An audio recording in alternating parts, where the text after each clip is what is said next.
오늘 1부 슬기로운 자취생활 시간입니다. 우리 동네를 살기 좋은 곳으로 만들기 위해 지역의회에서는 어떤 일들 하고 있는지 알아보는 시간인데요. 오늘은 전등이 나가면 고쳐주고 수도꼭지가 고장나면 부를 수 있는 마치 이장과 같은 정치인이 되겠다는 청년도 의원입니다. 문승호 경기도 의원과 함께하겠습니다. 의원님 안녕하십니까? 예, 안녕하세요. 네, 반갑습니다. 의원입니다. 네, 자 오늘 저희 슬기로운 라디오 생활 처음 찾아주셨으니까 도민분들과 청취자분들께 인사 한 말씀 부탁드리겠습니다. 예, 안녕하세요. 우리 동네 청년이장 경기도의원 문승호입니다. 작년 지방선거를 통해 성남 시민을 비롯한 경기도민들께서 선출해 주셔서 다시 한번 감사드립니다. 네, 우리 동네 청년이장이라고 소개를 하셨고 지난 선거 때도 이 문구를 많이 활용하시는 걸로 알고 있는데 어떤 의미가 담겼는지부터 여쭤봐야겠는데요. 예, 우리 진행자께서 말씀하신 것처럼 주민들과 언제나 호흡하고 눈을 마주치고 동네에서 무슨 일이 일어나면 쉽게 부를 수 있는 청년 일꾼, 이장과 같은 그런 일꾼이 되겠다는 다짐으로 그런 별칭을 지었고 지금도 그런 마음가짐으로 의정활동을 하고 있습니다. 네, 앞에 청년이 붙는 걸 보면은 아마 청취자분들도 가늠하시겠지만 지금 30대이신 거죠? 예, 그렇습니다. 86년생이고요. 올해 나이로 38살입니다. 예, 요즘은 정치를 워낙 또 빨리 입문하니까 사실 30대 중후반 정도라고 해서 빠르다고 말할 수 있을지 모르겠지만 여튼 이전과 비교해봤을 때 상당히 좀 빠르게 입문을 하신 것 같습니다. 그 계기가 있을까요? 예, 비교적 제 또래들은 정치라고 하는 것이 이제 좀 멀게 느껴지는데요. 저 같은 경우는 우선은 부모님의 영향이 가장 컸습니다. 실제로 제가 9살이었나? 그때 이제 당시 김대중 대통령 후보가 성남을 찾았는데 제가 꽃목걸이를 걸어드릴 정도로 부모님 영향이 좀 많았었고요. 또 지역사회의 어른들, 또 시민사회 어른들 이런 분들과 어려서부터 이제 교류를 하면서 자연스럽게 이제 정치라는 영역이 저한테는 그렇게 멀게 느껴지지 않았고 특별히 이제 2012년 총선 때 총선의 선거 캠프에 처음 참여를 하면서 더 직접적으로 연관이 돼서 이 정치에 연결이 돼서 참여하고 있습니다. 그러셨군요. 이번에 도의회 좀 구성 상황을 보면 청년 의원분들 비율이 그래도 꽤 높더라고요. 네. 한 4분의 1 정도 되나요? 저희 청년 의원들이 4분의 1을 좀 넘는 것 같습니다. 조금 넘고. 예. 이렇게 같이 청년 의원으로 활동을 하면 뭐랄까 좀 좋은 점도 있을 것 같고요. 그리고 청년이다 보니까 아무래도 또 선배들이 이렇게 좀 더 훈수를 두거나 하는 어려움이 있지 않을까 그런 생각도 드는데 어떻습니까? 예, 우선 말씀해 주신 것처럼 청년 비율이 높아지면서 우선 격식 없는 대화들이 많이 이루어지는 것 같습니다. 청년들이 흔히 쓰는 유행어라든지 신조어라든지 이런 것들도 쓰고요. 또 자유로운 토론 문화가 어디서든지 이루어지기 때문에 서로를 발전시키는 부분 그리고 또 서로를 이렇게 격려하고 또 견제하기도 하면서 성장하는 부분들이 가장 좋은 점 같고요. 예. 우리 진행자께서 말씀하신 것처럼 우리 나라의 특유의 문화, 장유유서나 선배 예우에 대한 문화가 도에 없을 수는 없습니다. 근데 그것들이 안 좋은 점이라기보다는 또 일부분에서는 또 장점을 갖고 있는 것 같아서 그것도 저는 좋은 점이라고 생각하고 있습니다. 제가 훈수라고 표현을 했습니다만 이게 좋은 말로 하면 노하우인 거니까요, 그죠? 그렇습니다. 좋은 점을 많이 이렇게 흡수를 하시면 좋을 것 같고요. 아무래도 청년 도의원이시다 보니까 이렇게 도나 정부에서 추진하는 그런 청년 정책에 대해서 관심이 더 많으실 것 같은데 어떤 부분을 좀 관심 있게 지켜보고 계신지 궁금하네요. 저는 이 청년이라고 하는 세대가 되게 다양한 세대로 또 분화된다고 생각을 하거든요. 예를 들어서 이제 대학생들이 갖고 있는 걱정과 우려, 그리고 취준생들이 갖고 있는 문제, 그다음 결혼 정년기가 갖고 있는 문제, 그리고 이후 출산을 통해서 양육해야 되는 문제까지 청년이라고 하는 영역이라고 하는 것은 되게 다양한 주체들이 들어가 있다고 생각하는데 실제로 경기도 내에서도 청년 정책들을 많이 수행을 하고 있습니다. 예를 들어서 청년 수당이라든지 면접 수당, 해외 연수, 그다음에 청년 노동자들을 지원하는 사업이라든지 이런 등등의 사업을 하고 있는데 저는 가장 본질적으로는 청년의 문제는 취업, 그러니까 일자리를 어떻게 만들어낼 것인가, 그다음에 결혼, 결혼하면 사실은 우리 집 마련하는 게 가장 큰 문제거든요. 그렇죠. 그러면 청년들 주거 문제를 어떻게 해결할 것인가. 그리고 그 이후에 결혼 이후에 이제 아이를 낳아야 되는데 아이를 낳고 양육과 보육으로 이어지는 이 세 단계가 탄탄하게 해주는 것이 결국은 청년 문제 그리고 청년 정책의 핵심이 아닌가 이런 생각이 좀 들어지고 예. 경기도나 정부에서는 이 일을 위해서 좀 노력하는 것이 그 외에 어떤 부차적인 정책들도 좋은 정책들이지만 결국은 이 본질적인 문제들을 좀 해결해 줘야만 청년 문제를 해결할 수 있다 이렇게 생각을 하고 있습니다. 예. 저도 이제 의원님과 또래이다 보니까 결혼 혹은 뭐 출산 이런 부분에 대해서 상당히 정책에 관심이 많은데 예. 우리 의원님께서도 그런 부분들 또 그에 앞서서 일자리가 또 탄탄한 부분들 이런 것을 신경 쓰고 있는 것 같습니다. 이렇게 청년들 정책에도 많이 관심을 가지시고 있지만 의회 입성 전을 보면 청소년들에 대한 관심도 많으셨던 것 같아요. 네, 그렇습니다. 새싹 공작소라는 비영리 스타트업에서 활동을 하셨다고 들었는데 어떤 곳입니까? 우선 새싹 공작소라고 하는 것은 일하는 청소년들에게 본인들이 하고 있는 일을 통해서 본인에게 권리가 있음을 인식하게 도와주는 곳인데요. 예. 이게 이제 시작하게 된 계기가 최근에 배두나 씨가 주연으로 나온 다음 소희라는 영화가 있습니다. 예, 예. 예, 그 영화의 배경이 된 것이 2017년에 특성화고등학교 학생이 현장 실습으로 콜센터에 취업을 하게 되고 그렇죠. 예. 그 과정에서 업무 과다, 스트레스 이런 것들을 이기지 못하고 스스로 생을 마감하는 일이 있었습니다. 예, 예.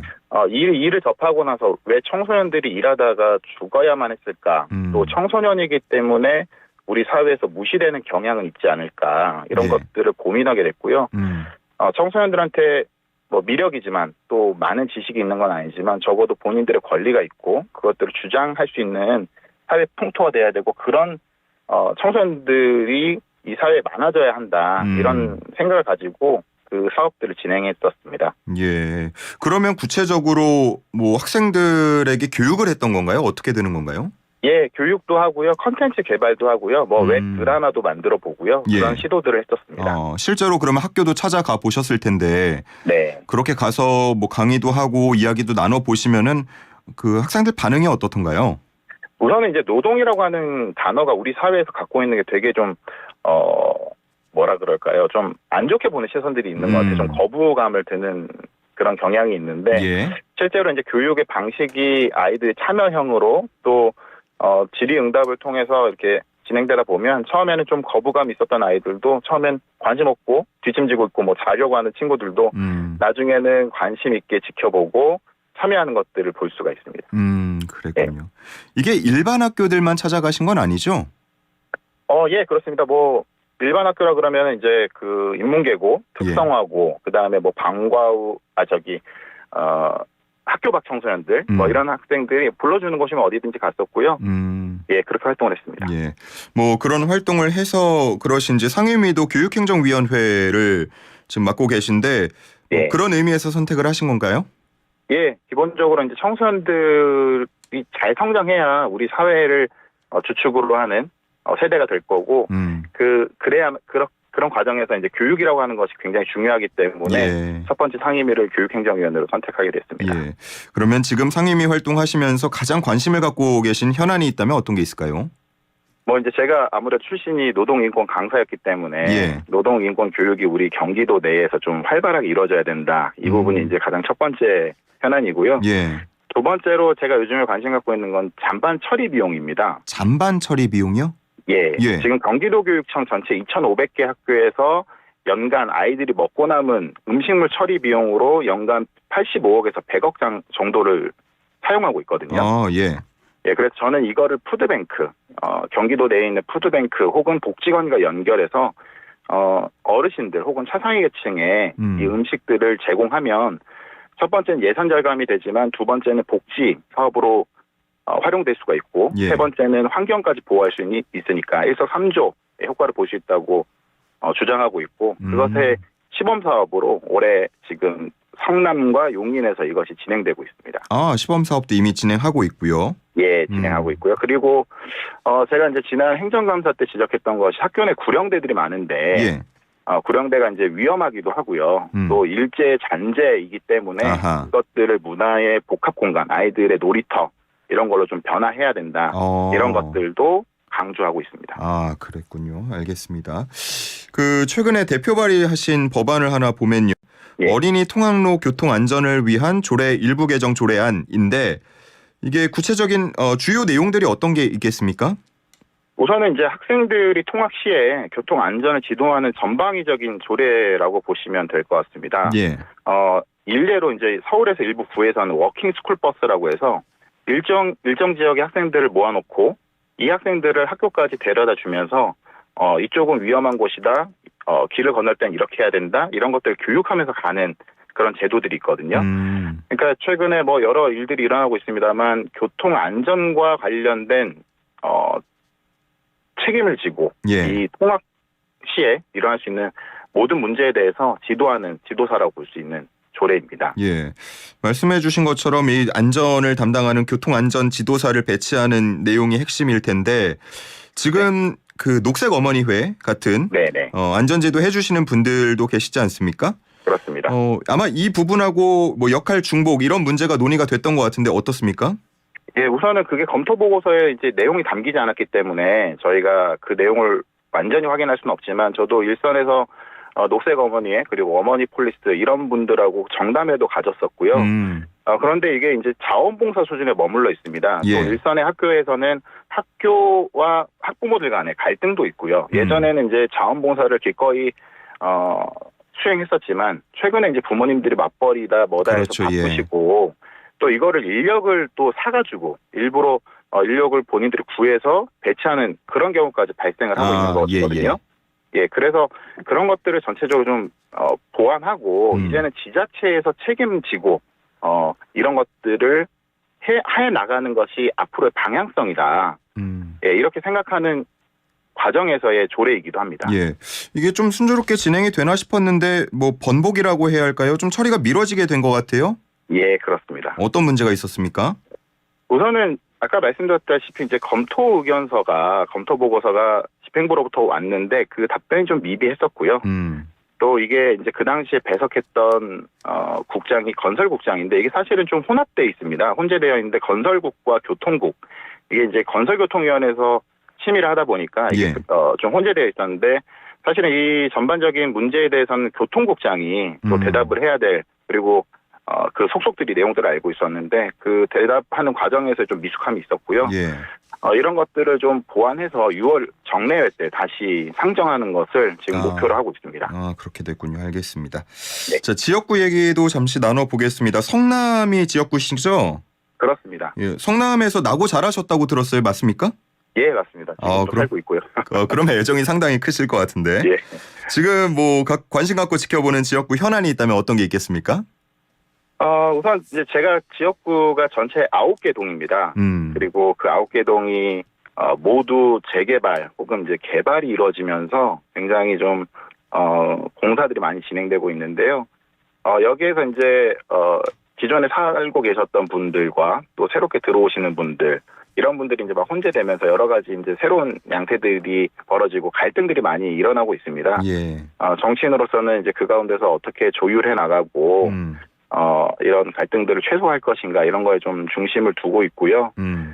그 가운데서도 이제 기본적으로는 삭막하게 재개발을 하면 이제 보통은 아파트들이 들어서고 그러면 동네가 삭막해지기 마련인데 좀 서로에 대한 배려 그리고 사람 사는 냄새 이런 것들이 좀 나는 동네였으면 좋겠다라는 개인적인 좀 소망을 갖고 있습니다. 예.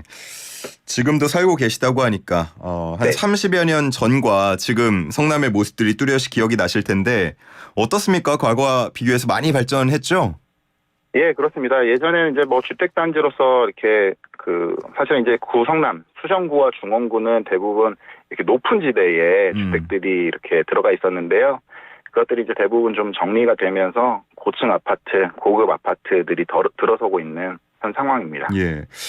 앞으로의 발전 모습도 함께 그려 나가실 텐데 성남이 앞으로 어떻게 발전했으면 좋겠다라고 그리고 있는 뭐 그림이 있으십니까? 우선은 이제 성남이라고 하는 곳이 굉장히 입지적으로도 좋은 곳이고 좋은 자원들을 많이 갖고 있고 또 많은 기업들이 들어와 있기 때문에 첨단과 혁신의 도시라고도 지금 시를 홍보하고 있습니다. 그래서 그런 것들이 잘 활용되어지고 좋은 인재들이 몰려들고 또 높은 재정 자립도를 통해 주민들께 높은 수준의 복지와 혜택을 드릴 수 있는 도시가 되어야 될 것 같고, 아까 반복되는 말씀이지만 그런 가운데서도 서로에 대한 배려 이런 것들이 있는 성남시가 되었으면 좋겠다는 소망을 가져봅니다. 알겠습니다. 자, 이제 마무리를 해야 될 텐데요. 우리 동네 청년 이장으로서 우리 도민분들과 또 청취자분들 남기고 싶은 메시지 끝으로 한 말씀 부탁드리겠습니다. 예, 주민들이 선출해 주셔서 이제 1년 가까이 도의원 생활을 하고 있습니다. 여전히 여러분들이 부르면 그 자리에 가고 있고 가겠다는 다짐의 말씀도 드립니다. 항상 군림하는 자세가 아니라 시민 여러분과 눈높이를 맞추고 부르면 언제나 달려가서 수도꼭지도 고치고 전등도 가는 그런 친근한 청년 이장 되겠습니다. 앞으로도 많은 응원과 성원을 부탁드리겠습니다. 네, 알겠습니다. 말씀하신 거 들으니까 진짜 이제 1년 되네요, 곧. 네, 그렇습니다. 이제 7월 되면 만 1년입니다. 아, 그렇군요. 알겠습니다. 1년을 기점으로 해서 더 힘내시고 파이팅하는 의원님 되시기를 바라겠습니다. 오늘 여기서 마치겠습니다. 고맙습니다. 네, 고맙습니다. 지금까지 문승호 경기도 의원과 함께했습니다.